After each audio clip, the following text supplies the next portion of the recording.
welcome back. Today I'll be reviewing Dororo by Osama Tezuka. This was originally published in 3 installments, and I have here the Omnibus edition, 844 pages long, and it is basically by Osama Tezuka, the godfather of Japanese manga, who lived from 1928 to 1989.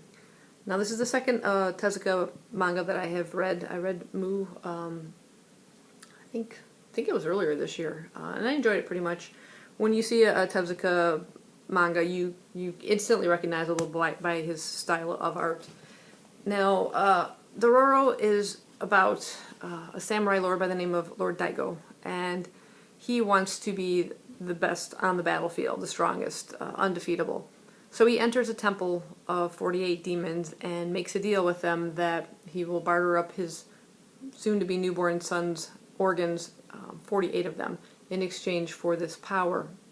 So when his son is born, basically it looks like this. There's no eyes, no nose, no mouth. The limbs are missing, various other organ parts, 48 all told. All it pretty much resides within this shell is the soul of the child. And Lord Daigo wants nothing else to do with it and tells his wife to just destroy the child. Well, she can't do that, so she puts it in a basket and sends it down river, kind of Moses style.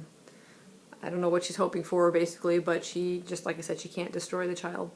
The basket ends up being found by a medicine man who pulls the child from within, not even sure at first that it's human, but somehow there's some sort of power within the body of this child that is able to communicate. At first just saying, feed me, and eventually more complicated communication ensues, and he ends up raising this child and creates organs for the child to exist, limbs, eyes, nose, etc. Even a special sword within the arm, and there's like a fake arm kind of covering up that, so in order to protect himself too. And the child's name is Hyakimaru, and that's what he looks like, kind of grown up.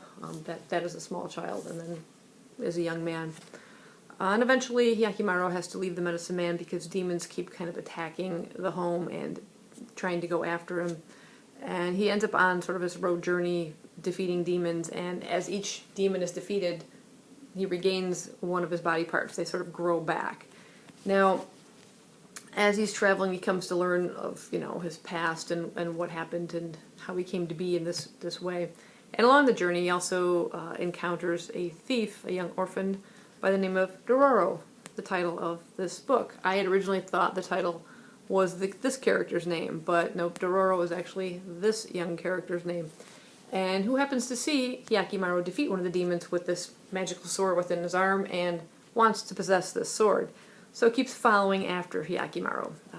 He's very annoyed with this being, wants nothing to do with him, keeps telling him to go away, and nope, Dororo will not leave him alone. He keeps tailing after him, starts calling him bro, and it's kind of funny and kind of cute, but yeah, he's definitely annoyed with him. Some of the demons you see that he encounters are kind of even plastered along the book. Even they come in very strange disguises.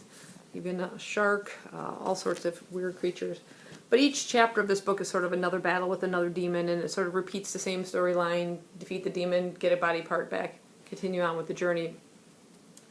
And again, Dororo's still around. Now, eventually, you see sort of a bond develop between the two, more so at first from Dororo's point, and then eventually from Hyakimaru.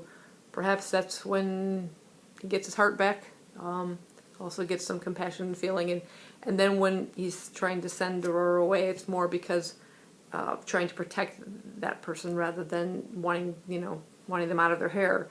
I really liked the bond that develops between the two, and each individual story was pretty interesting. There's some other characters that come into it. I liked this character because it's not just defeating the demon, but also starts to care for some of the people that these demons are bothering in the various towns that he comes across. Yeah, I thought it was overall pretty good. Lord Daigo does appear not as often as I would have liked within the story. Does appear kind of in a few spots here and there.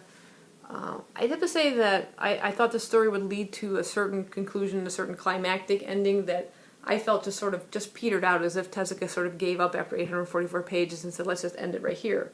left it a little bit open-ended, but you don't get the satisfying conclusion that you kind of expect within this manga. And for that, I was a little bit disappointed. Like I said, the artwork is definitely Tezuka, easily recognizable.